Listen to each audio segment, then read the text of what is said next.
Alright, it's been a tedious day full of expectations and time clicking towards the 2022 World Cup. A lot is happening in the country, but you can trust Maisha TV to bring you a comprehensive review of the events of the day, including education and our hustle feature segment. A lot of thanks to you for joining me on a 1-hour journey to a destination that will leave you more educated and informed on stories making rounds in Kenya and the neighbors. Coming up, I was talking to some other people and then they told me no. There is another group, another gang called Trustee. So wakati nilisikia ati mmekusanyana hapa nikasema wacha nikuje. Going forward, I will not be borrowing, but I am ready to borrow from you. Because you are doing a good job. And I know the ultimate beneficiaries are the citizens of our good country. Many of them in doing many small jobs. So you are the people I want to work with because I know ultimately that we are going to work with you. We have agreed with these people and you have given us tremendous support. A lot of issues, very interesting discussion. That CJ, is about a wife and husband, is about a brother and a sister. Anyway, I think those are good wishes. That is not the case. Sisi wote tunahuzunika kabisa kwa sababu tulitolewa hapa kwa reli na tukaambiwa ya kwamba tuende tukisikia ya kwamba kuna containers italetwa usiku. Na sisi tunaendanga kusunguka na huku kusurura tukitafuta usaidizi. Na watu wengi sana walienda nyumbani juu tulikosa mahali pa kuuzi.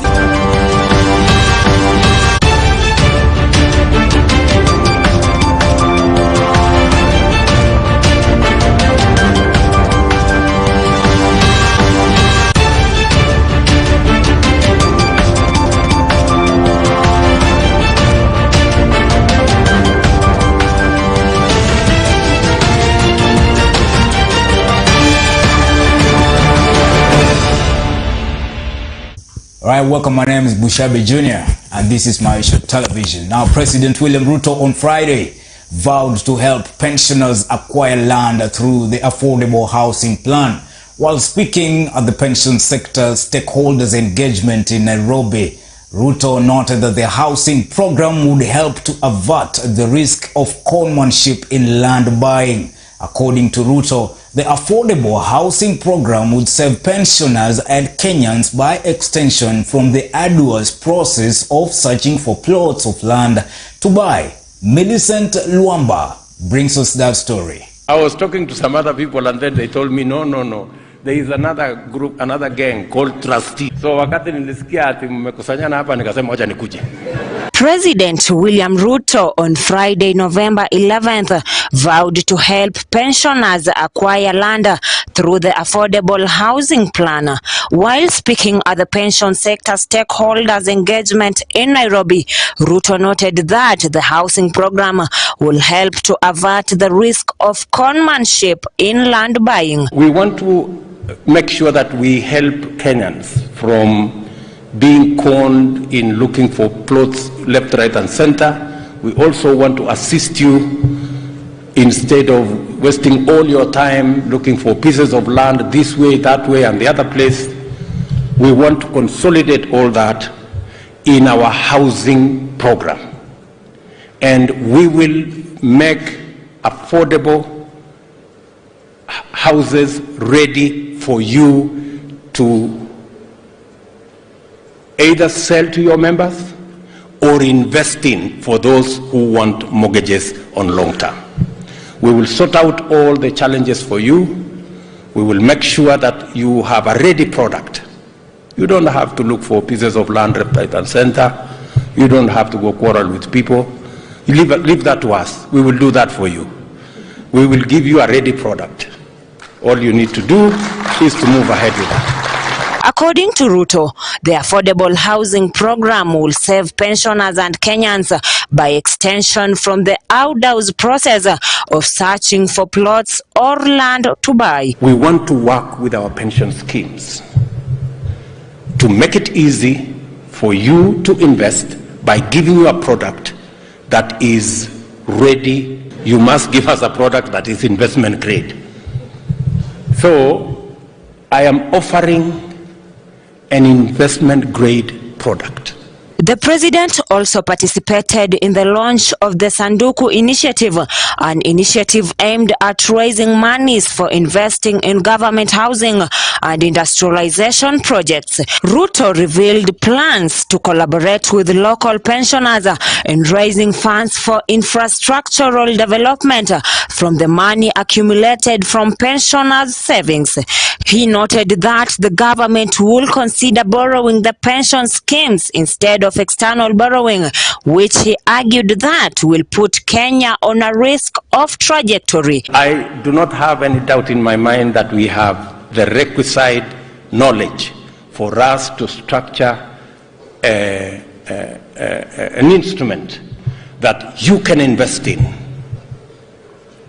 in our infrastructure development.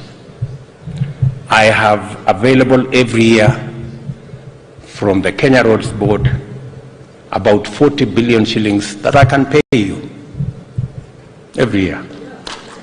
He noted that the government will consider borrowing the pension schemes instead of external borrowing, which he argued that will put Kenya on a risk of trajectory.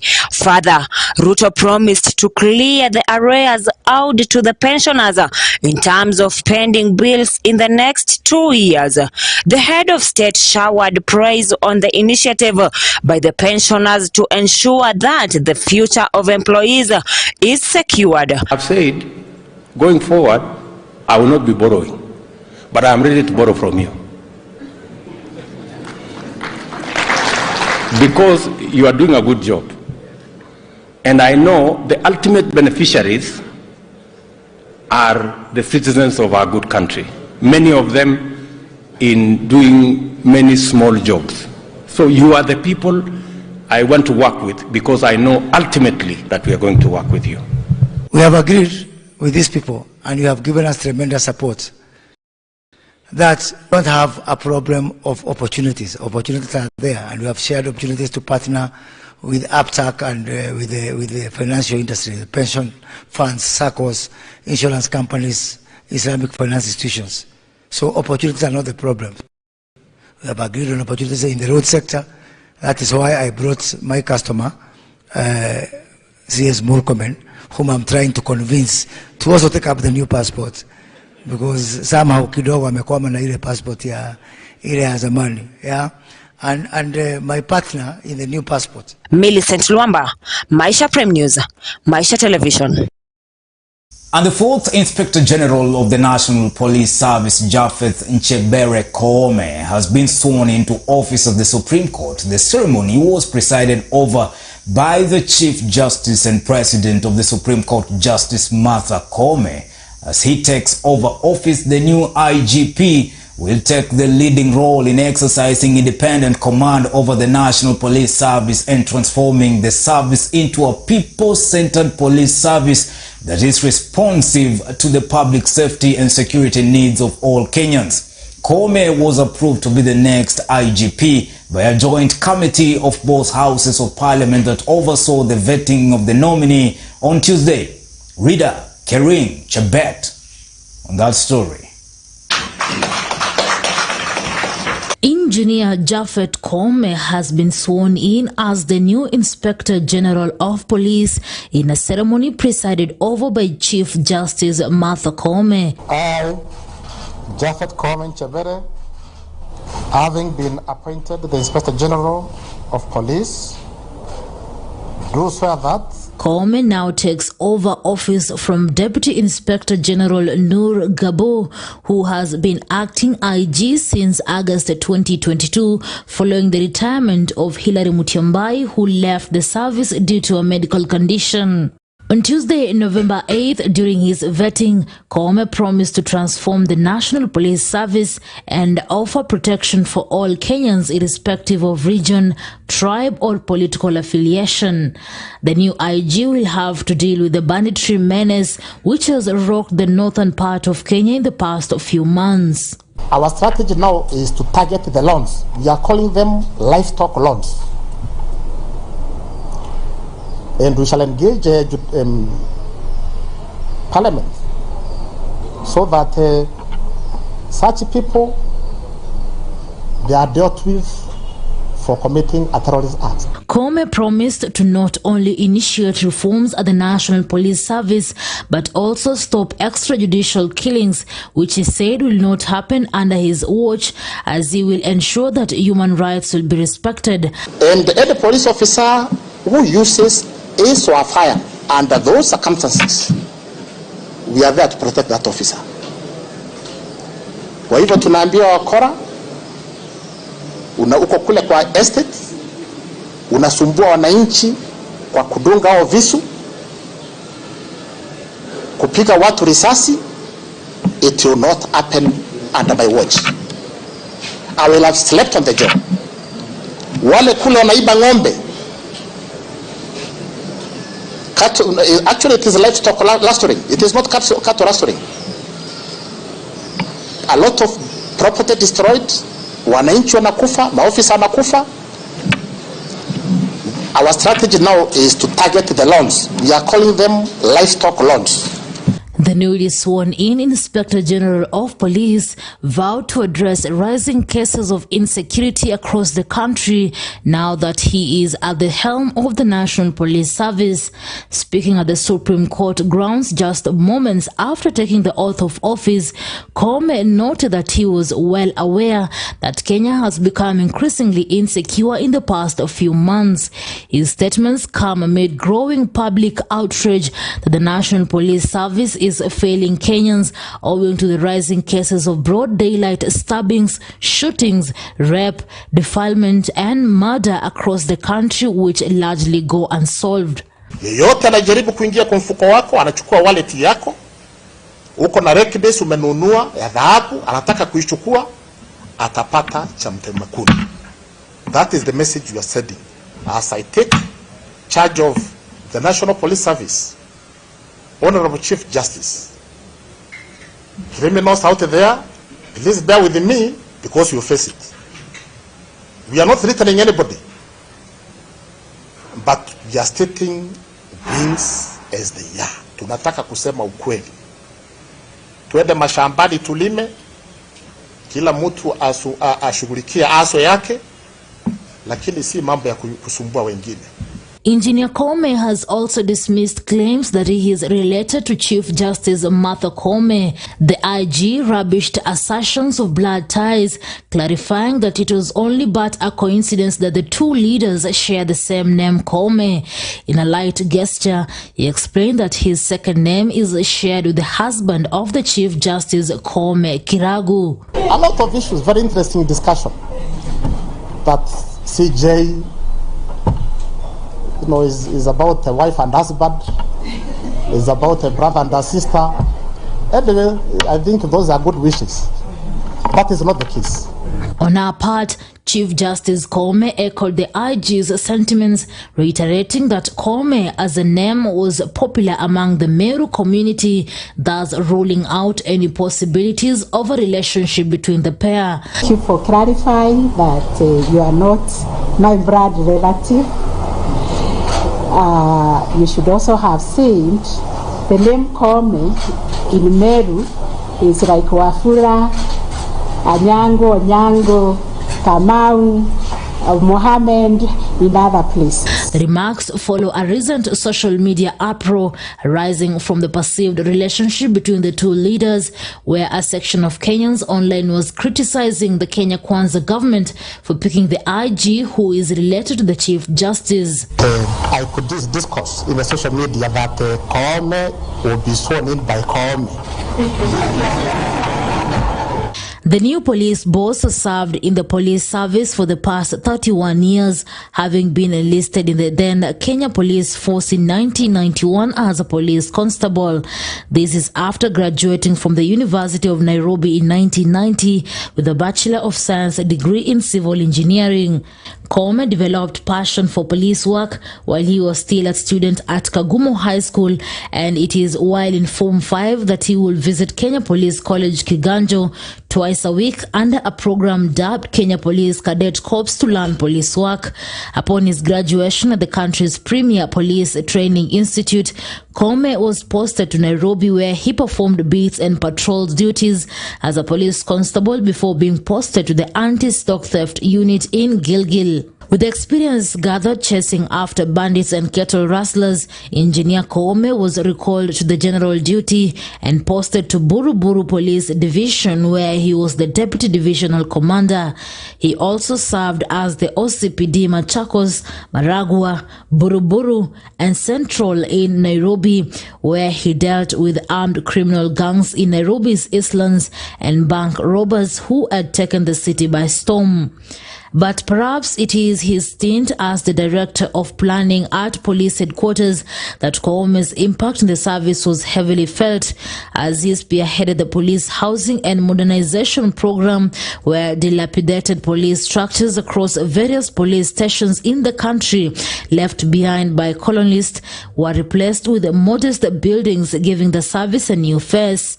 Recently, Engineer Koome has served as the Nairobi Police Boss, the Principal Assistant to the Deputy Inspector General at Vigilance House, and the Commandant National Police College Main Campus Kiganjo. Undoubtedly, as he takes over office on Friday morning, the new IG will take the leading role in exercising independent command over the National Police Service and transforming the service to a people-centered police service that is responsive to the public safety and security needs for all Kenyans. We want to assure Kenyans that all our support as institutions is behind the National Police Service to ensure that the Inspector General deliver on his mandate. One IG, I also urge you to champion the constitutional dream of democratic policing. This is the Kenyan dream for a police service that serves the people and upholds professionalism. I'm happy you have mentioned professionalism, because no police officer is trained to abuse the power, to abuse the rights of Kenyans, to arm the Kenyans. The Inspector General's office was established following the promulgation of the 2010 Constitution, and its first office holder, retired IG David Mwole Kimayo, was appointed as the first office holder on December 20th, 2012. For Maisha Prime, Maisha Television, I'm Rida Kering Chebet. Thank you, Kering Chebet. Now moving on, a proposal for constitutional changes to remove presidential term limit has stirred a storm. Fafi Member of Parliament Salah Yakub claimed a number of United Democratic Alliance legislators are crafting changes. But UDA party, led by Majority Whip Silvanus Osoro, distanced the ruling coalition from the plan, while Azimio members of parliament say they will shoot down any attempt to change the constitution. The latest to add their voice is the National Council of Churches of Kenya, NCCK, Embu chapter, which has castigated the remarks by political leaders who are pushing for an amendment of the presidential term limit. This comes as after Fafi constituency Member of Parliament Salah Yakub revealed those plans by lawmakers to review the presidential term limit and possibly hand President William Ruto a 20-year rule. Sharon Chepchumba on that story.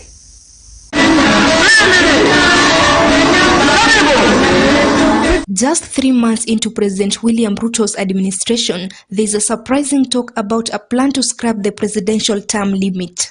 The internet was left frizzy on Tuesday after a UDA lawmaker revealed plans seeking to scrap the presidential term limit that can be based on age and not period of service. Fafi Member of Parliament Salah Yakub claims some UDA lawmakers are working on a constitutional amendment bill to replace the two-term limit with the age limit of 75 years. Mimi na wabunge wenzangu tuko na mjadala inaendelea saizi. Na mjadala yenyewe na tunataka kuambia Wakenya ya kwamba mambo ya 2 terms haiwezi kutukosha sisi. Tunataka mjadala yenyewe ikuwe ya umri.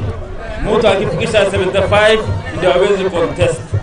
Kabla hiyo anaweza contest. So tunaambia mjadala ama terms ama requirement ya constitution ya presidency ikuwe ni umri ya mtu ambaye anagombania kiti. Na umri yenyewe ikuwe 75. Sio term 2, term 3, term 4. Kwa vile mainchi ambayo zimeendelea kama German, Mikel alikuwa pale miaka karibu 20. Australia yako pale 2013. Norway alikuwa pale miaka 4. Kila mtu miaka 5, 6, 7, 8. The said changes will give President William Ruto the leeway to head the Kenyan government for 20 years through 4 terms. Age 55 years, Ruto will be eligible to contest in 2027, 2032 and 2037 elections if the MPs have their way. It's not a party stance. It has nothing to do with the current president. It has nothing to do with the government. It has nothing to do with anybody else other than Kenyans.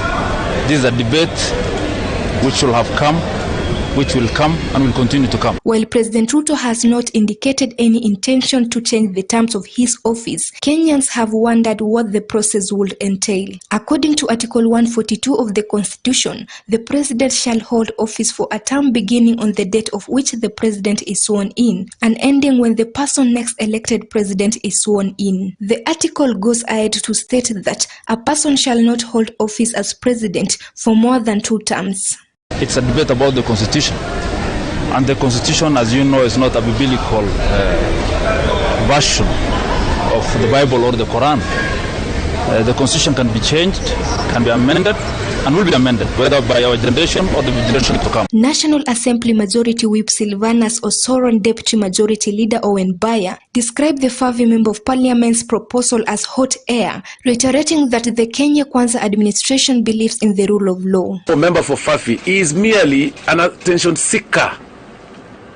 He does not speak for the party. This is an issue or a matter posted by a member of parliament who, in their own wisdom, we don't know where they were, where they slept. He decided maybe to post this, and that cannot be called the UDA party or the Kenya Kwanza coalition. Azimio MPs continue to condemn the proposal, saying it is a serious threat to democracy, which will be rejected from all corners. You know, during the campaigns, we kept on reminding Kenyans that if they make a mistake of allowing the UDA brigade to take over the reins of power in this country, they will be allowing the country to take the Uganda direction. Any attempt to create a life presidency in this country, like the one we see obtaining in Uganda, shall be resisted vigorously. We know ourselves as politicians. You send a small squirrel to test for you the waters, whether there is maize in the granary. We know each other. That's what the young man was doing.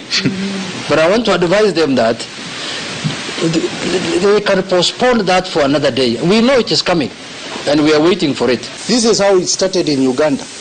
One MP comes up and says, then some other people talk about it, and the next thing you hear that the constitution has been changed. Issues of wanting to say term limit, and you have not worked.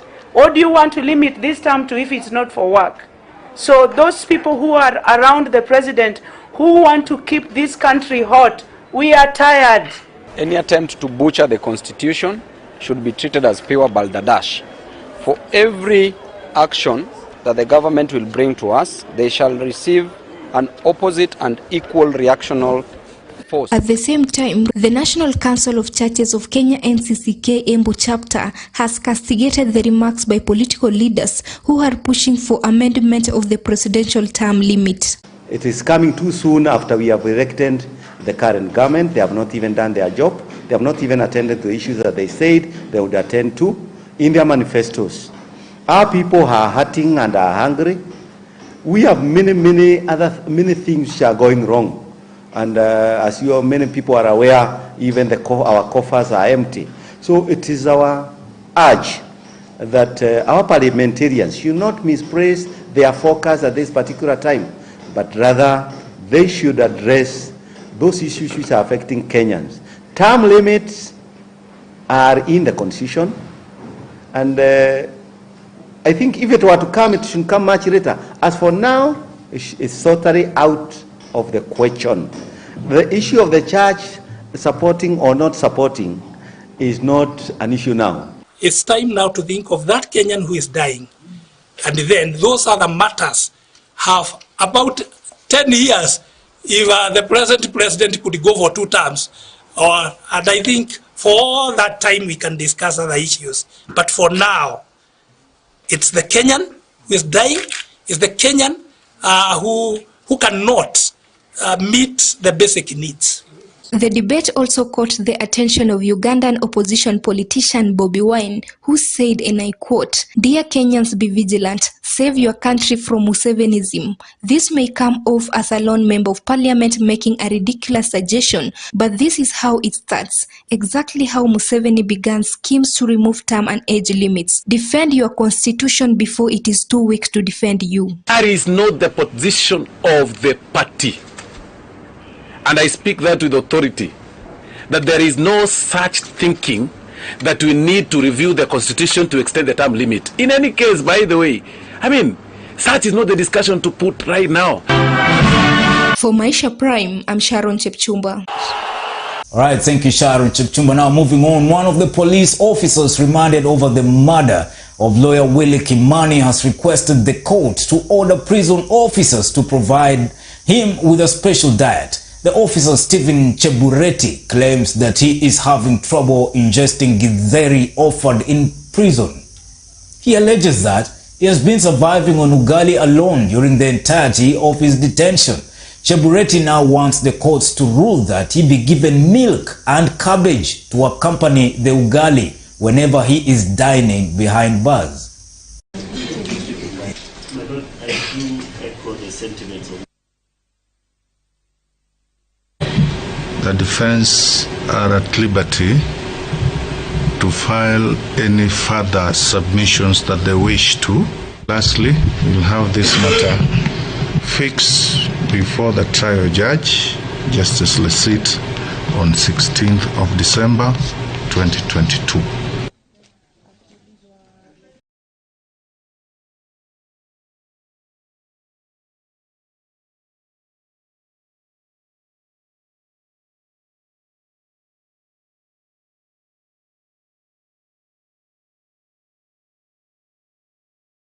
And moving on, the calendar for primary and secondary schools is set to resume to normal starting January 2023. The Education Ministry has made the announcement. The school calendar was disrupted in 2020 following the COVID-19 pandemic, which saw closure of basic learning institutions, also forcing the Ministry of Education to revise the term dates. A statement from the Office of the Principal Secretary for Basic Education shows that the first term for primary and secondary schools will start on January 23rd, 2023 and will run for 13 weeks with the closing date slated at April 21st, 2023. Chebet again on that story. It is now time to have all the children back to school, and the Ministry of Education should urgently release the school's calendar. The Ministry of Education has released the school calendar, which will resume its normal schedule early next year after the COVID-19 disruption. Mi tukiambiwa tufungue shule, mtoi wangu sitamwachilia ende shuleni. Juu tukiangalia venye kavi inaenda, inapanda tu inapanda, na tukiwapeleka shuleni, of course tutakuwa na machozi, manjozi itakuwa imejaa sana. The normal calendar was changed in 2020 with the advent of the novel coronavirus. To curb the spread of the virus, students were forced to stay home for almost the entire year since March 2020. Siko tayari. Sababu ni hili, mtoto mmoja akiwa ametoka kwa akiwa na hii COVID, aingie kwa darasa, atapata watoto for example kwa msimu tunaona watoto wengi wako kama 40 kwa darasa moja. Ni ngapi watatoka kwa hiyo darasa wakiwa wameshapata? Joan said all pre-primary, primary and secondary schools will have their opening day on January 23rd and close on April 21st after 13 weeks.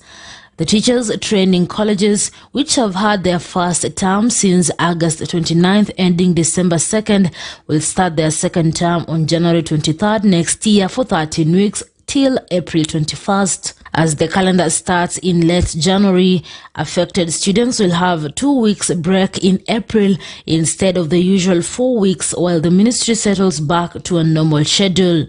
The August holiday will also be 2 weeks long from 12 to 27 for pre-primary, primary and secondary institutions, while teachers' training colleges will have their August holiday from 12 to September 1st for 3 weeks.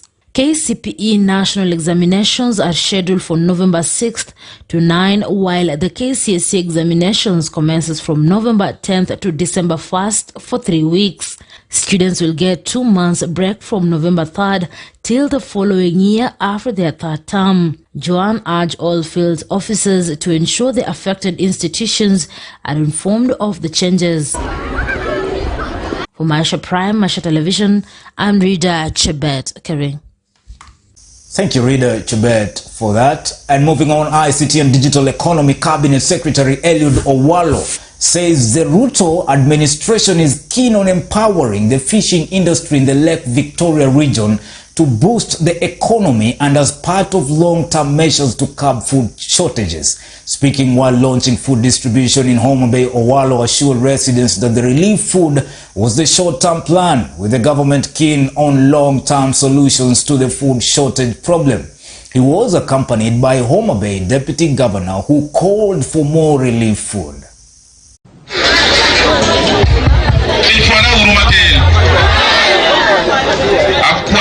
As a short-term measure towards this effort again, the government has already initiated the reduction of the price of fertilizer from 6,500 shillings per bag to 3,500 shillings per bag. We are looking forward to provision of seedlings as we move towards the period of the long rains. We need food, and the food that has actually been brought to be flagged off today may actually not be enough. We are actually requesting that you can add more to this region, considering the climate factors that has affected this area. There has been drought in this part of the region. About 5 constituencies out of 8 are affected. All right, and moving on, the Kenya Red Cross Society and Cereals Millers Association have flagged off relief food to more than 60,000 learners across 150 schools in 9 counties. According to the Kenya Red Cross and the Millers, the move is aimed at keeping learners in schools during the examination period. Thousands of learners who depend on the school feeding program are among Kenyans affected by drought.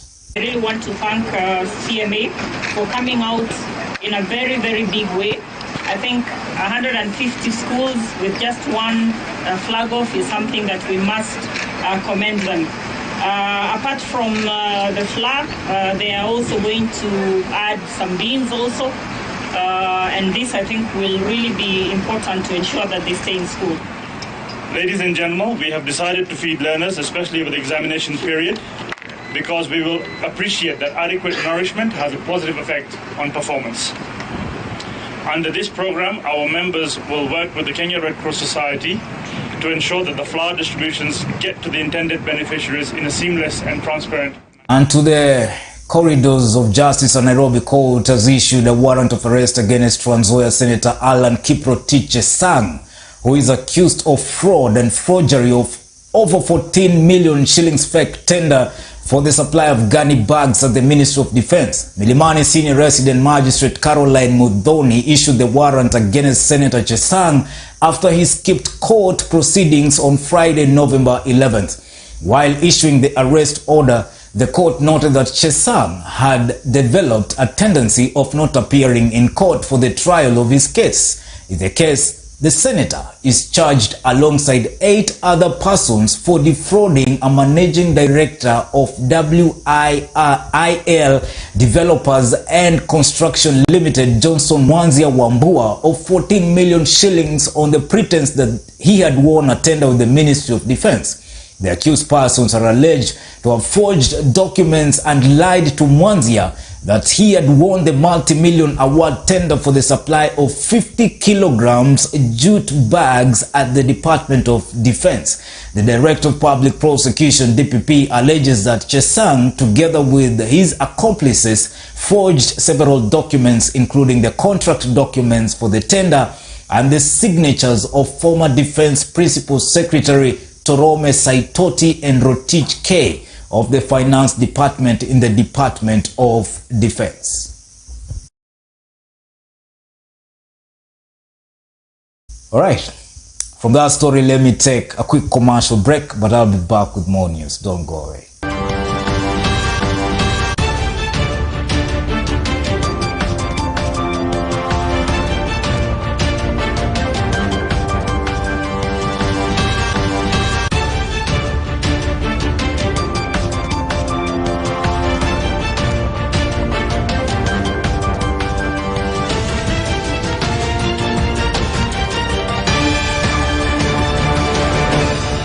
Getting correct content from TV has never been easier for many viewers. But with Maisha TV, we make it simple and accessible to access information.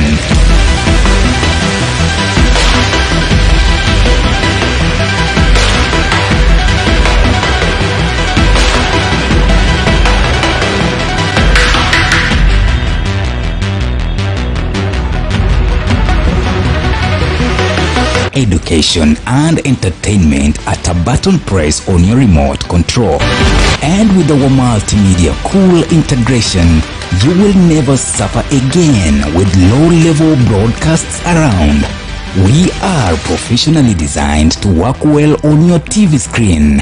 So now, let's get it on. Just choose it, watch it, and love it. Our viewers, see a better tomorrow.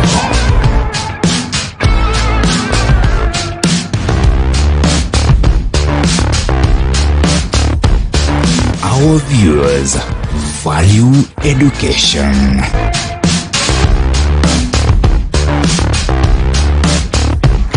Our viewers dream big. Maisha Television, broadcasting to the people who see a better tomorrow. Maisha TV, the Kenyan channel pushing information to Kenyan viewers through digital television platforms. Maisha Prime News, Maisha Television. News. Thank you for choosing Maisha Television for this broadcast. Information. The classes were in a poor condition. Cultural programming. Coming to you through all major broadcasting platforms. Special in-depth coverage from around Kenya. Exclusive reporting from all across Kenya and the continent. Maisha TV presents high-class programming, engaging talk shows from our studios and outside broadcasting on a wide range of issues with trending perspectives. I'm really asking our guys who are behind the camera to look for that clip and then play that clip. Telling Kenyan stories you won't hear elsewhere. The most wicked sight in my life is to see his tongue hanging almost up to here. Tangu corona ianze mwezi wa 3 tumekuwa na changamoto mingi. Watching stimulating debates on a hot seat. I guess. Wait, I don't know. Wait. Let me tell you about the No. The latest happenings from around you on Maisha Prime.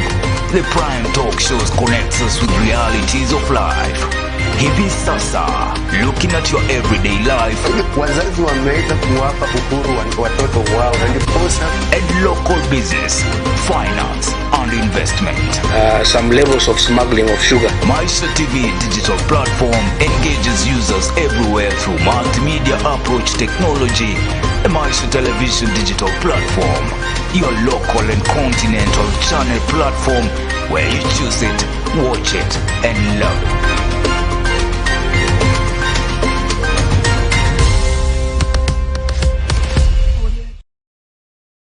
This is the place where it all happened. The stories that continue to change our country. And at present, we have got one student who is now at a BBC World Service working. These are the faces we see. Business studies. Is Madame Susi Masaba. Walter Usolo, Shem Milembo. The voices we hear. Glad you're tuned in. You're still tuned in to Maisha TV. Now every day here on Maisha Prime News, we air feature from different schools across the country that have revolutionized society through education. This is who we are. One channel, one bulletin. Masomo News Live. Join us every Wednesday at 7:30 p.m. for Masomo News Live, exclusive to Maisha TV.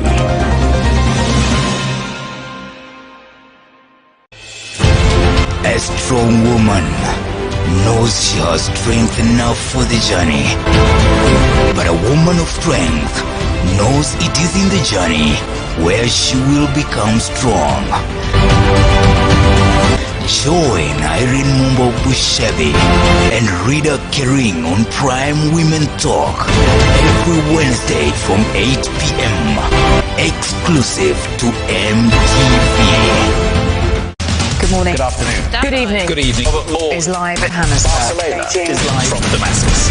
We're on the doorstep. For Maisha TV. For Maisha Prime News, Maisha Television. For Maisha Prime News, Maisha Television. Trusted news, trusted sources, trusted dissemination of information.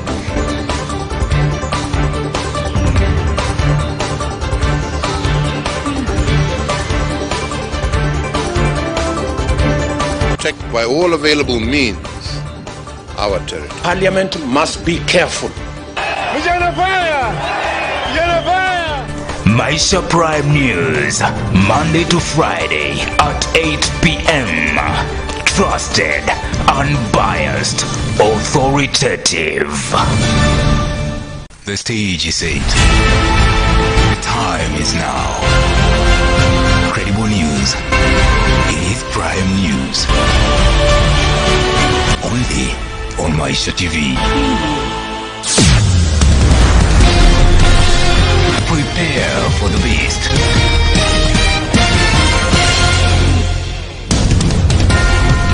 Informative. Authoritative. Unbiased. Welcome to Maisha News. Take away the noise. We are here to inform and educate you on all that is happening around you. The fury. Hello and thank you so much for joining us from wherever you are. The fighting voices. The distortions. The color and the flashy effects. But most of all, you can take away the lights. The misrepresentation that seeks to pull us apart, and then you can finally find out what is actually happening. And when you find that, then you will find Maisha Prime News, trusted, unbiased, authoritative. The stage is set. The time is now. Credible news. It is Prime News. Only on Maisha TV. Prepare for the beast.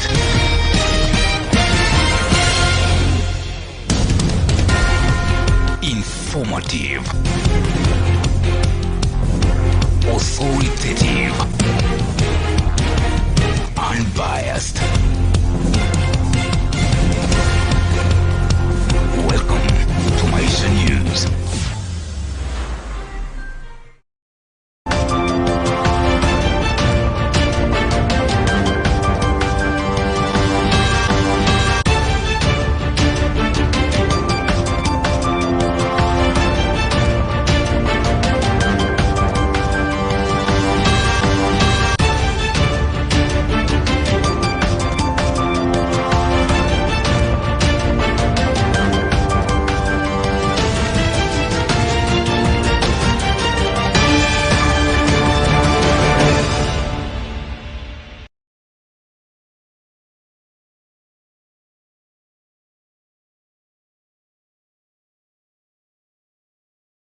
Welcome back. My name is Bushabi Junior, watching Maisha Television Kenya. This is Prime News. And moving on, human resources experts have expressed an alarm about the increase in mental health issues in the workplace, where mental health status is fragile. According to the World Health Organization report, it indicates that 264 million people suffer from depression globally, leading to about 800,000 deaths annually. The Principal Secretary in the State Department for Public Service, Mrs. Mary Kimonye, has urged human resources managers to take good care of their employees. She was speaking at Embu campus, where she officially opened a 2-week counseling skills course attended by human resources managers from ministries, departments, agencies, and county governments. Nerima Wekesa with more. The Ministry of Health shows that depression contributes to 10% of time of work by employees, with an average of 36 work days lost per depression episode. Officials charged with the responsibility of staff management policies in the civil service have been urged to consider the impact of policies will have on the well-being of affected staff during implementation. As you all know, mental health is a global challenge. The statistics that we read there from WTO is that you have over close to 1 million people globally who kill themselves through suicide because of depression, and several others who are abusing drugs and etc. About 264 million people globally with one form or other of mental health. So governments have to step in and intervene. And of cases of public servants who may be experiencing issues and challenges with mental health. And why are we doing this intervention? We are doing this intervention because we have realized that there are increasing cases of mental illness in public service. We have several cases or many cases of people with problems of drug abuse, alcohol, some members of staff who are depressed, and this happens so much even after COVID-19. The Principal Secretary in the State Department of Public Service, Mary Kimonye, says that the implementing officers need to think about the effects such as policies as delocalizing management transfers and disciplinary procedures have on the mental being of the staff. And the end result of that was that many of them were depressed. So this is an intervention in itself, because we are going to train them on essential counseling skills, life skills, mentorship, early detection, so that they can become of help to their colleagues. So basically, this is why we are here. The implementation of policy needed to have a human face, since it had an effect on the officer's family. Care should be taken to ensure officers are not left stressed when policy is implemented. The standards that the school expects have been adhered to, because again we are producing mental health champions that are going to nurture people, not objects, and we are very careful about that. So we are really proud, madam, for this group, because we are at a level whereby Kenya Mental Health Action Plan dictates that we need to establish wellness programs in our workplace. Mary Kimonye was speaking at the Embu campus, where she officially opened a 2-week counseling skill course attended by human resources officers from ministries, department agencies, and county governments. We have a good number of public servants who are one form or another. Remember, it is a whole range. It's a whole range. Either you are drinking too much, or you have drug issues, you are coming to work late, you are depressed, you have anxiety. All these, we identify them as mental health. They are showing signs of isolation, you are non-communicative. So it is, and by the way, each one of us could be suffering one form or another, even as we are standing here, all of us. Yeah, so this is why we are doing this. Across the ministries, we've already trained 302 mental health champions. Now this is another cohort of 30, and we progressively continue to train them. We have given them a tool which they will use for detecting this mental health and reporting to. This is the fourth cohort in the program that has seen some 302 human resource officers trained in basic counseling skills that they can use to help staff going through difficult times. She observed that the World Health Organization report indicated that 264 million people suffer from depression globally, leading to about 800,000 deaths annually. A survey jointly released by Institute of Human Resources Management and Chiromo Mental Health Hospital showed that more than 70% of workers in various segments of the public and private labor force have never been screened for depression, and not from a qualified mental health specialist. Many of these people in middle and low-income countries did not get the right medical care for their condition due to insufficient trained medical workers, high social stigma, and inaccurate diagnosis. The PS says that the mental disorders, when left unattended, were responsible for the increased cases of homicide, suicide, and murder of spouses among government workers. Erima Wekesa for Maisha Prime News, Maisha Television. Thank you, Nerima, for that. Now moving on, 2 armed bandits were gunned down by police in Duma area between Yamicha and Urura in Merti sub-county in Isiolo County. Isiolo County Commissioner Geoffrey Omonding confirmed that police intercepted the armed militia group who were escorting a troop of 70 illegal immigrants. Our security people were able to intercept some of these criminals, and these criminals fired at our police officers. So there was fierce exchange of fire, and the 2 criminals lost their lives. Then we were able to recover, to arrest 30 people that time. Then after that, our officers continued to search that cut line, and they were able to recover, to arrest further 40 migrants. So we were able to arrest 70 in total migrants who are being escorted by armed militia using motorcycles towards the Yamicha, Aurora area.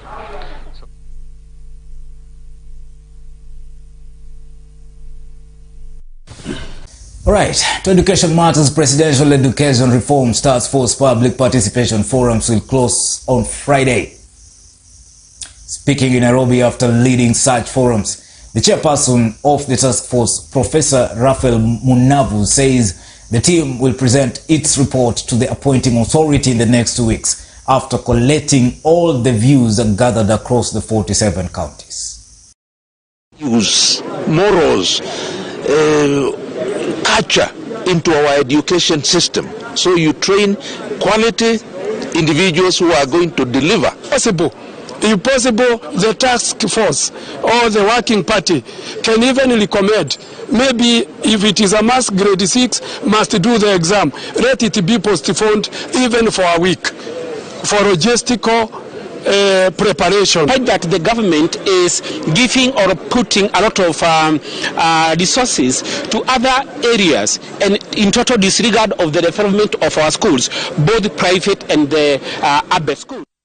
Alright, moving on. Pupils in early childhood development and education in Ganze Ward area in Kilifi County are a happy lot after a porridge program was introduced by a local leader to help retain and attract them to stay in school. The initiative that was started in November 2021 in Ganze area involves preparing porridge for early childhood development and education ECDE pupils in 41 centers who would otherwise miss school due to harsh economic situations. Watu wengi wa ECD wako 5, PP1, 5 years, PP2, 6 years. Kama walivyoongea walimu, by saa 4 vitoto vinalala. Utafikiri ni wagonjwa. Lakini the moment ungempatia kitu kidogo anaamka na kumbe ni njaa tu, sio ugonjwa. Lakini tangu huu mradi uanzishwe na sisi tubahatike, ime retain watoto hapa Petanguo ECD in particular. Na mbali na ku retain, hawa watoto ile transfer pay imepotea. Wanakuja vizuri, idadi nayo pay inaongezeka. Imagine we were almost 174. We were less than 80 before. Lakini with the introduction of the porridge wako 174. Ambapo sasa rahisi kupata ECD na big number na hiyo. Kanze ward kwa upande wa ECD tuko na watoto 2287 na mradi huu umeweza kugusia watoto 1650. Kwa hivyo tunaona ni mradi ambao umesaidia sana na tunaweza kumshukuru sana MCA wetu Karisa Ngirani kwa kuleta huu mradi. Umekuwa wa msaada sana kwa watoto wetu, hata sisi walimu pia umetusaidia katika njia nyingi, kwa sababu umesaidia ku increase the enrollment ya watoto mashuleni. Watoto wanakuja sahihi. Hata jana tuliweza kuadmit watoto 3 na at first I had a population of 44. Sahihi nimeweza kufika enrollment ya 65.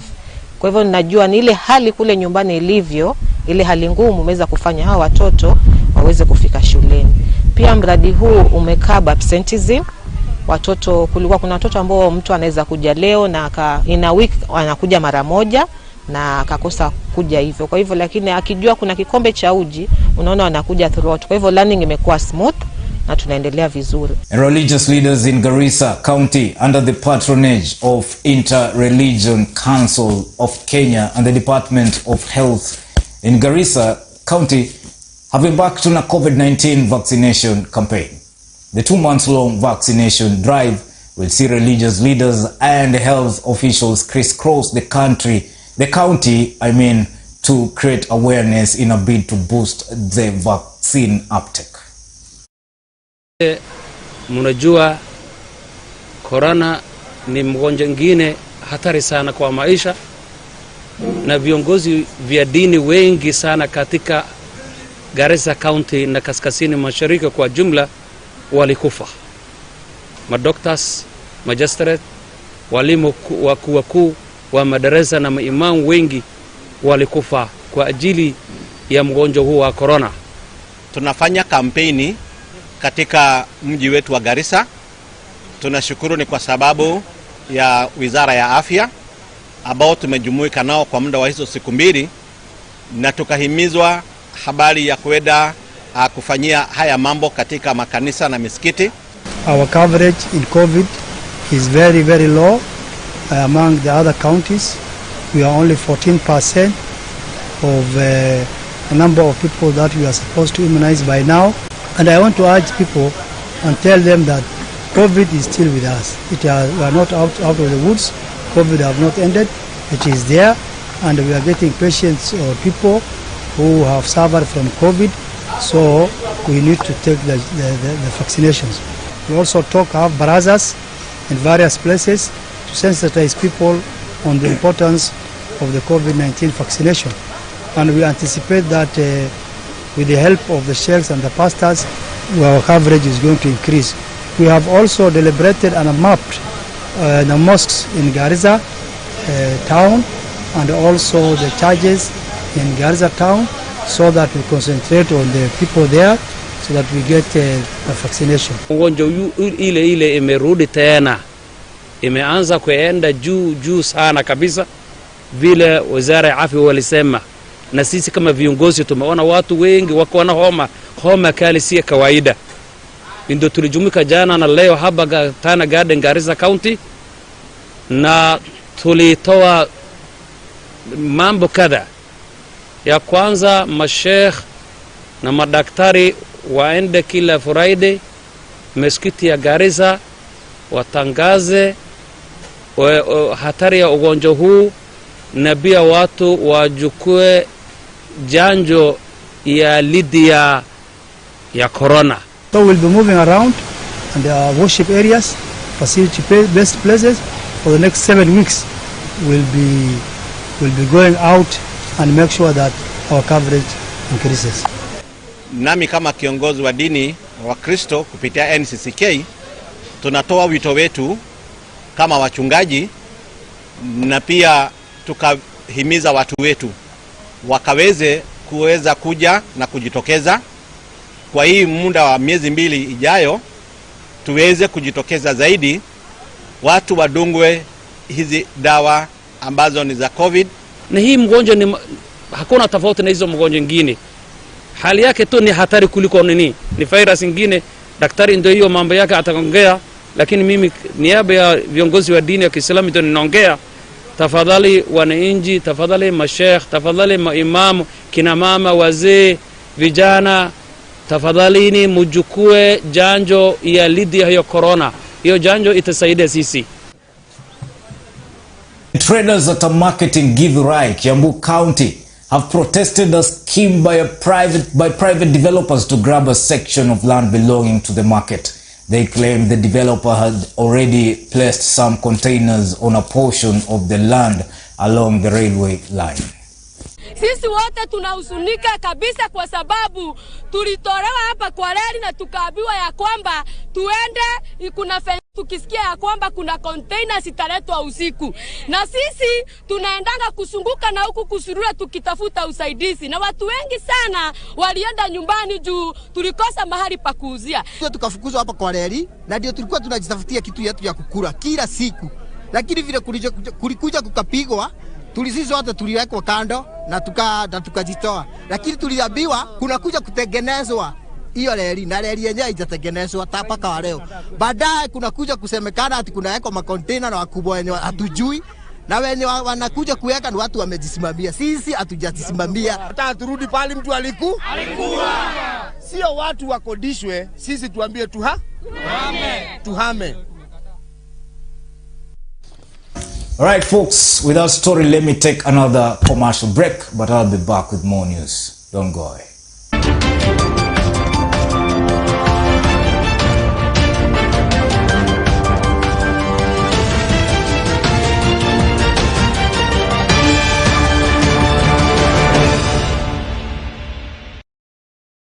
Hii ni stesheni iliyochaguliwa kuwa bora zaidi na kupewa ushindi wa kuza na kitengo cha mawasiliano cha serikali.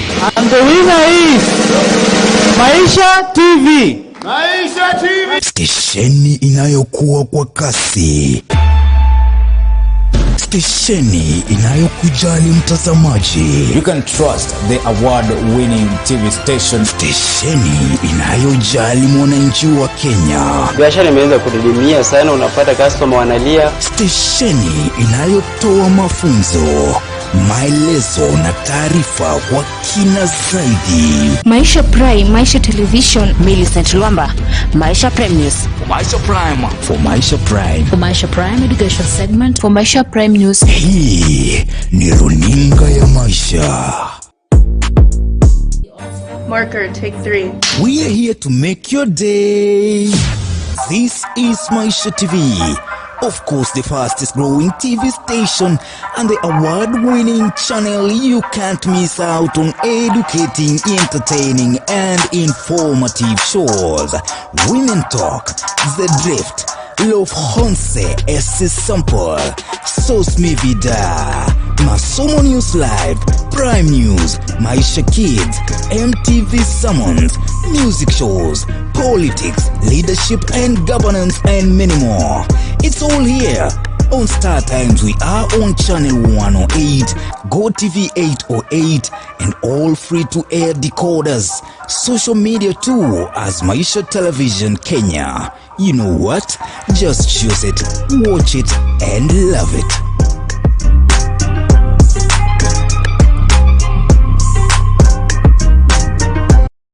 This is the place where it all happened. The stories that continue to change our country. And at present, we have got one student who is now at a BBC World Service working. These are the faces we see. Business studies. Is Madam Susi Masaba. Walter Usolo, Shem Bilembwa. The voices we hear. Glad you're tuned in. You're still tuned in to Maisha TV. Now every day here on Maisha Prime News, we air feature from different schools across the country that have revolutionized society through education. This is who we are. One channel, one bulletin. Masomo News Live. Join us every Wednesday at 7:30 p.m. for Masomo News Live, exclusive to Maisha TV.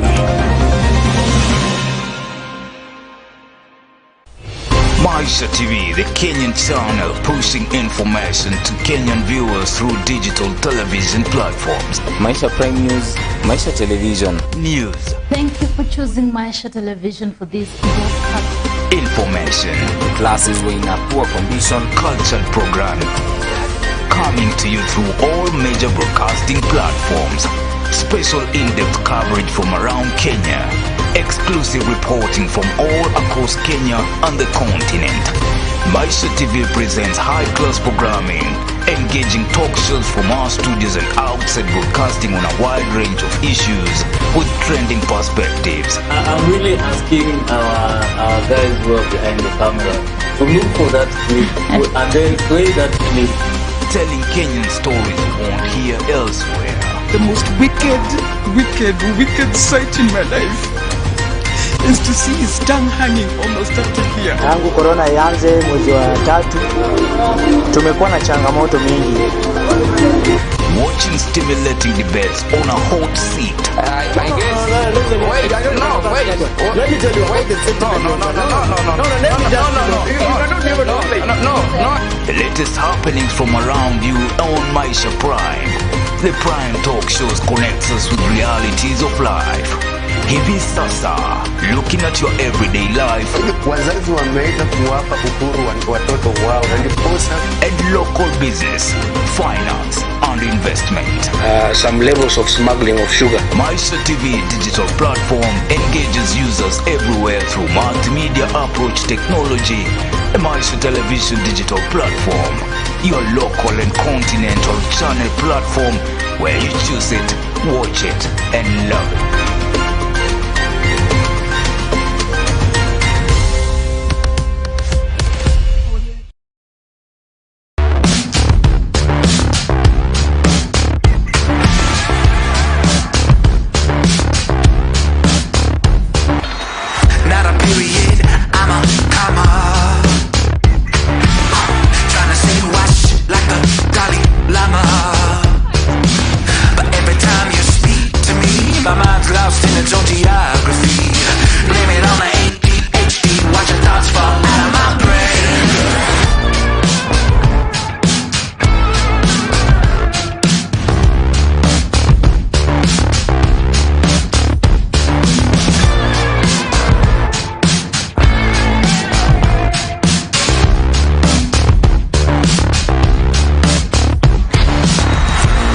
Maisha TV, your entertainment TV.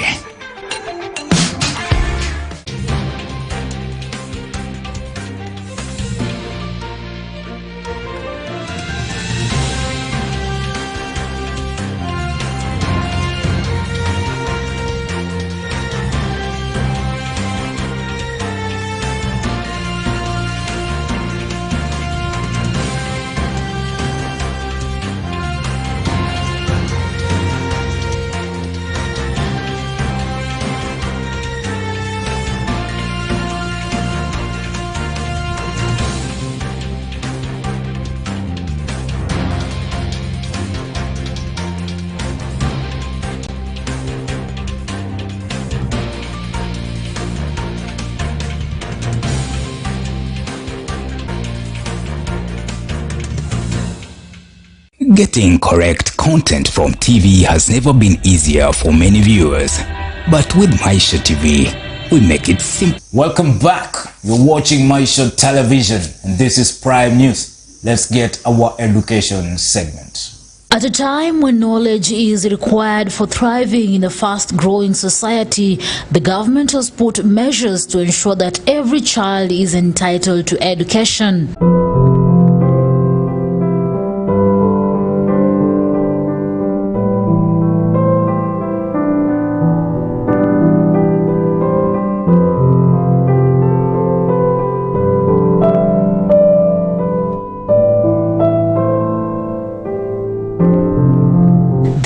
is no different to Loreto Girls Matunda High School, headed by Madam Phyllis Kapkok, who now spearheads an academic evolution in Soi Sub-County, Uasin Gishu County. My name is Mrs. Anne Mbugi, Deputy Administration, Loreto High School Matunda.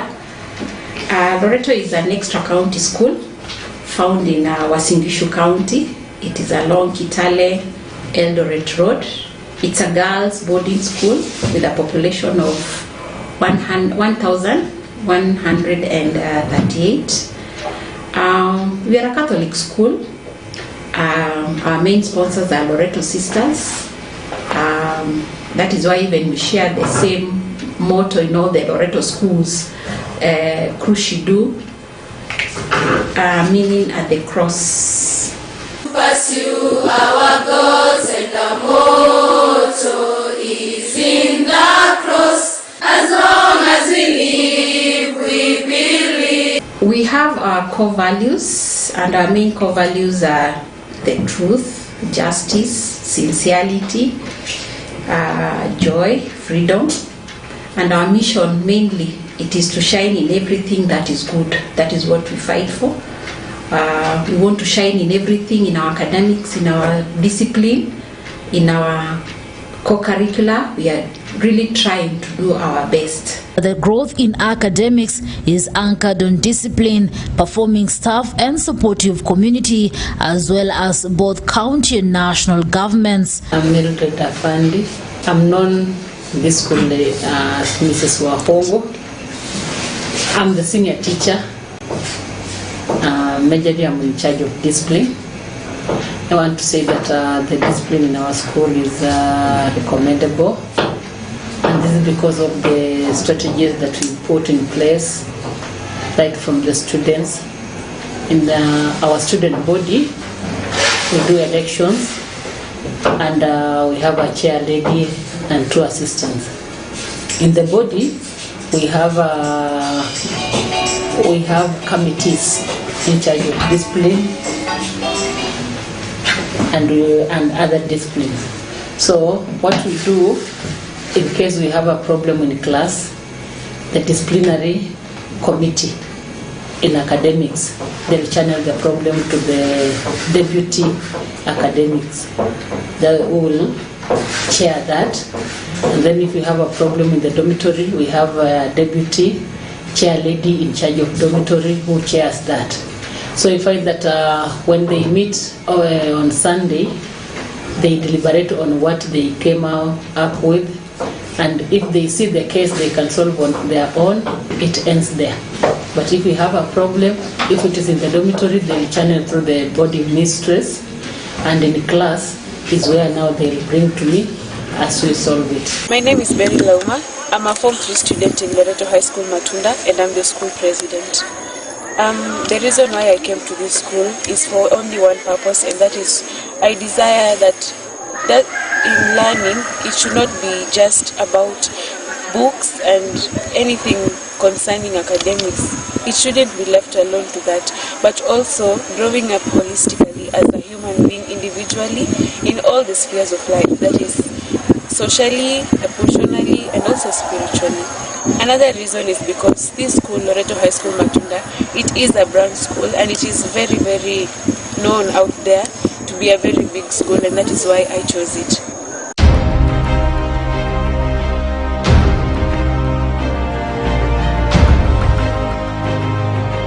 With the support of Soil Sub-County and the national government through the Ministry of Education, Loreto Girls Matunda has been able to construct modern learning facilities. The school for a long time is known for its superiority in ball games, athletics, soccer, music and other sporting activities. Mtazamaji, wananchi wakijiandaa kusherehekea siku ya mashujaa nchini, shule ya Loreto pia haijasalia nyuma. Wanafunzi wameonekana kujiandaa kwa vitumbuizo anuwai. We are also active in co-curricular. That is in scouting, music, games, the ball games.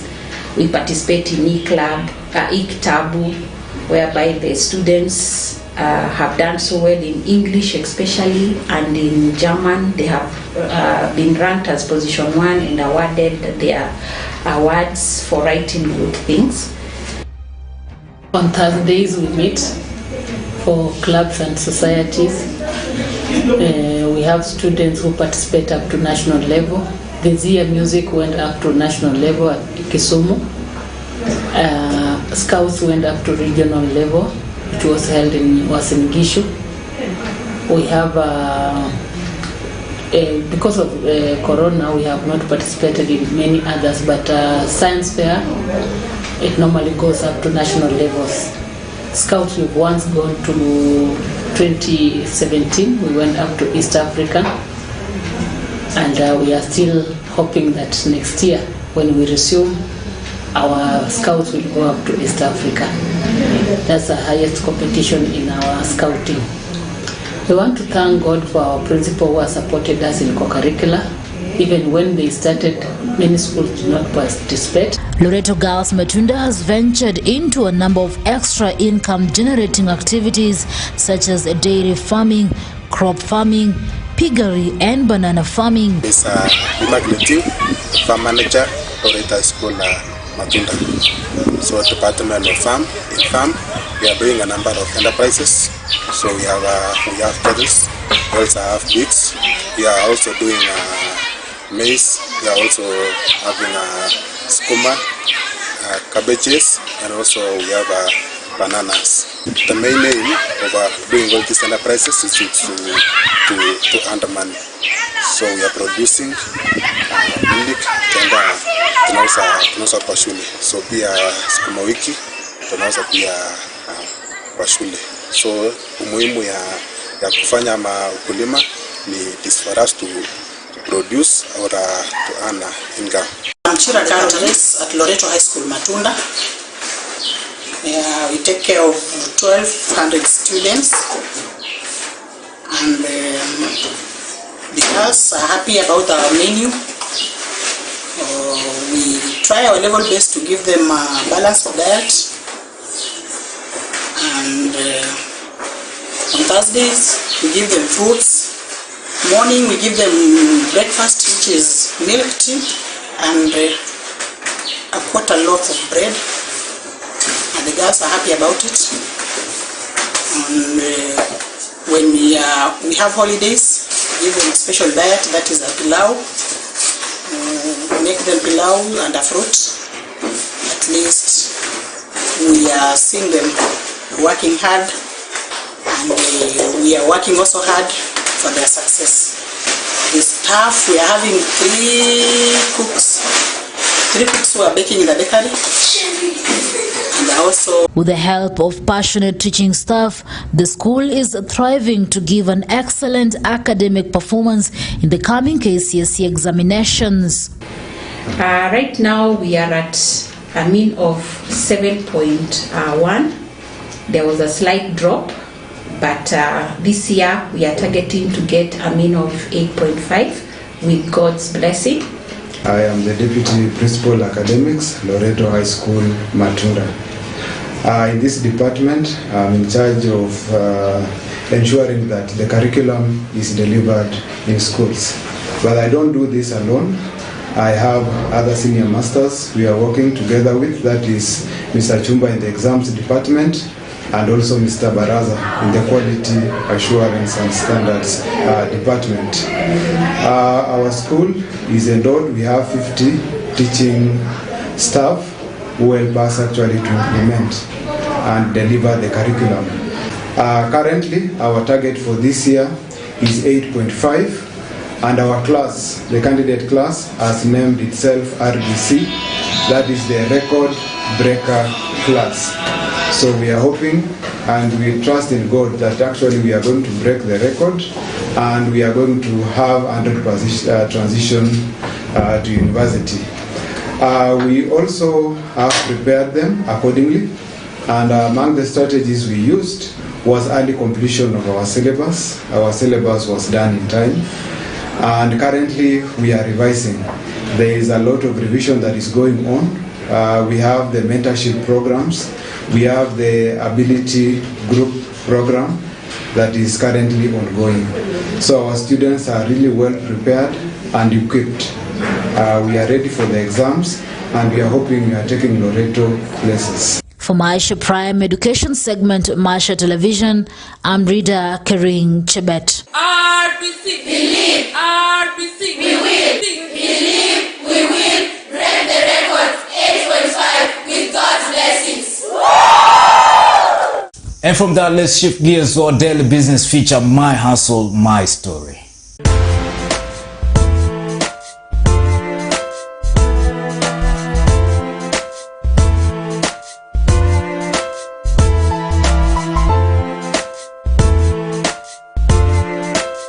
Yes, welcome to My Hustle, My Story. Remember, you're watching Maisha Television Kenya. You can always follow us on Facebook and YouTube. That is Maisha Television Kenya. Instagram and Twitter at Maisha TV KE. My name is Anthony Osundo, and today I'm being joined by Laban. Laban. Yes, sir. Karibu sana. Asante sana. So Laban, kidogo tueleze mbona haswa ukavenja into this biashara? Asante sana. Kwa majina naitwa Laban Matu. Mimi mzaliwa huko Central Kenya. Yes. But nikakuja Western biashara. But sikukuja kibiashara, nikuja kama nimeajiriwa na bank. But nikaanza na hii biashara ya maua na vitu za stima kama unaona. Hii ni artificial flowers as you can see. Na hizi ni vitu za interior fittings za stima. Na hii biashara Kenya imenifanya nimeingia sana kwa hii biashara. Kitu ya kwanza nimependa urembo. Mapamba nyumba inakaa smart. Wewe ni mtu unapenda urembo. Ukiingia kwa nyumba yako una feel kama uko hoteli. Naam. Na pia iko na margin yake. Ukiona duka unaweza lipa rent na lipa mfanyikazi. Yes. Na watoto wako wasome. Na wewe pia wewe kuisha maisha mzuri. Ndio tunafurahia kwa hii biashara ya plastic. Labda kwa manufaa ya mtazamaji wetu tueleze labda business yako iko located wapi, na haswa kama hii ndio biashara pekee ambayo una work nayo ama vile vile uko na biashara nyingine nje? Hii biashara iko Kakamega County, Maziwa Road, opposite Jubilee Timber. Kuja Kakamega Maziwa Road, hiyo line ya Kenya Power. Tuko located hapo, utakupata hapo. Na pia tuko na field officers wanatembezanga kwa siku ya soko. Kwa hiyo siku yako watakupata huko. Biashara niko na biashara aina 3. Niko na hotel huko chini, inajiita West Hunters Resort. Biashara ya hotel huko. Niko na hii biashara ya maua na vitu za stima. Na pia niko na West Hunters Construction Company. Na deal na ujenzi, kujenga barabara na manyumba.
Biashara mingi uko na challenges. Labda kwa hizi biashara ambazo unaona ama vile vile hii biashara tukibezi kwa hii biashara ya kuuza artificial flowers, labda kuna challenges zipi ambazo unapitia kibinafsi? Challenge ya kwanza tuko nayo ni marketing. Kufanya watu wakuwe aware ya hii maua na utamu ya kuweka hii maua kwa nyumba. Na pia hii maua ni aina mingi. So challenge ya kwanza ni marketing awareness ya watu ku appreciate. Kitu ya pili pia ni bei. Hii maua kuna ya bei kidogo na ya bei mingi. So utakuta most probably watu depend na mfuko ya mtu. Unakuta unaweza baki na maua mengine yamekaa kwa stock for long. Ulikuja ya bei gari na watu wanataka vitu rahisi. Especially pia vitu za stima nazo challenge tuko nayo pia ni competition. Hizi vitu za stima kuna kampuni mingi zimekuja. So kuna mtu haangalii bei na kuna mtu anaangalia quality. So kama mimi sinaangalia quality. Ukiweka vitu za quality watu wengi hawanunui sana. Yeah? Lakini ukiweka bei iko juu watu wanaangalia bei yako iko juu, watu waangalie quality yako. But kuna kama taa iko nyuma yako hiyo. Unaweza kwa nyumba ichomeke, after some time utakuta unalikuja kununua nyingine. Mimi nikwambia yangu ni 400. Uende ununue ya 250. Wewe kwa nyumba yako ichomeke, kuja ununue tena. Umetumia 500 na ungetumia 300. Waya nini? Na pia kitu kingine pia ni capital. Kuna bado sijazeeka sana. Ndio tunajaribu kuhustle capital ya kuboost biashara. Unaona kama stock ya kuweka kwa duka ni a bit stress kwa sababu bank hazipeani loans wenye kwa wanapeana kitambo. Ukienda kwa hii Shylock interest yao iko unreasonable. Ile bei faida unapata kwa hii maua na interest ya Shylock huwezi utafunga biashara yako kwa na pesa ya interest ya unabiwa 4% per month. Yeah? Ukitelete na stock yako sasa unaona tuna avoid loan sana juu ya interest zenye ziko very very high. Yes. Naam, labda ombi lako kwa serikali ya county ama vile serikali kuu, national government ama county government, ungependa kuomba wasaidie nini na nini haswa ili ukuwe na wakati mwema ama wakati rahisi unapokuwa ukidili na hizi biashara zenu? Kitu ya kwanza ni waangalie maneno county government waangalie maneno ya licensing. Yeah. Kama sasa nimelipa license hapa ya duka. Nenda kuja na kuambia ini marketing unaweka hapa nje, ulipia another license kando. Yeah? So kama juzo amenita invoice ya 800 ya kuweka sticker hapa nje. Na ushalipa interest license yako ya biashara. Kwa national government na request waangalie stimulus loans zenye interest iko chini, yenye mtu wa biashara kidogo akienda atalipa na interest iko kidogo, aweze kulipa arudishe ndio mtu mwingine akope na biashara yangu iendelee. Yeah. Labda tukimalizia ushauri wako kwa wanabiashara wenzako ama wale youths ambao labda hawajaventure into biashara, labda wako bado kwa njia panda shuka, ungependa kuadvise nini? Kwa wanabiashara mtolida kwa biashara si rahisi. Nataka mtu ako na roho ndogo. Unaweza fungua hii duka na ukose kuuza kitu mpaka jioni. Usikufe moyo. Na kuna siku utakuta customer na kungoja ukifungua hata by saa 5 umeuza pesa mingi. So ni kujituma na kuvumilia na kuwa patience. Biashara ni kama tu foundation ya nyumba venye unaanzanga chini pole pole. Ukienda pole pole mbona unaenda ndio unajua customer anataka nini, unaleta yenye customer wako. Ukianza biashara unajua customer anataka nini. But customer kuja kuambia nataka hii ndio utaanza kupit na customer Kenya anataka. Kwa wale vijana wadogo wanaanza, usitegemea ati juu umegraduate lazima upate kazi ya ofisi. Unasikia venye mimi niko mtu ofisi na nimeresign niko huku nje. No. So anything unaweza pata, hata kama utaanza kwa mtu wa sales, utajua vile biashara anafanya na ukiendelea utaanza biashara yako. Usikae nyumbani.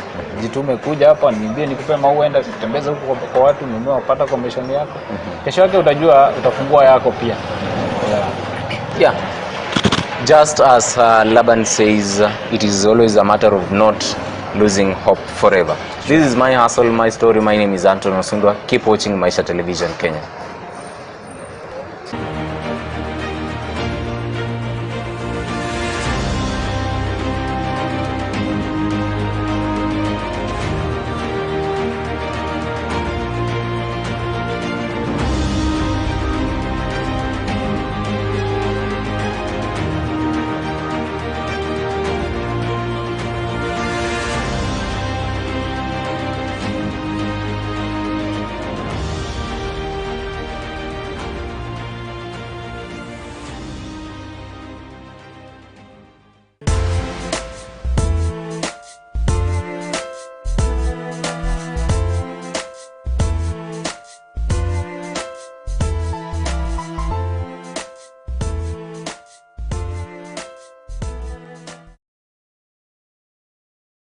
Ladies and gentlemen, thank you so much for keeping me company throughout the bulletin. And this is a time when we say it's done, but it's not yet done because we have a lot lined up for you. Remember, Maisha Prime News comes to you every Monday to Friday at 8 p.m. and 9 a.m. in the morning. And we have a lot lined up for you. Thank you so much to all our partners and the editorial team, the transmission team, and all those who made this possible. Until next time, ciao.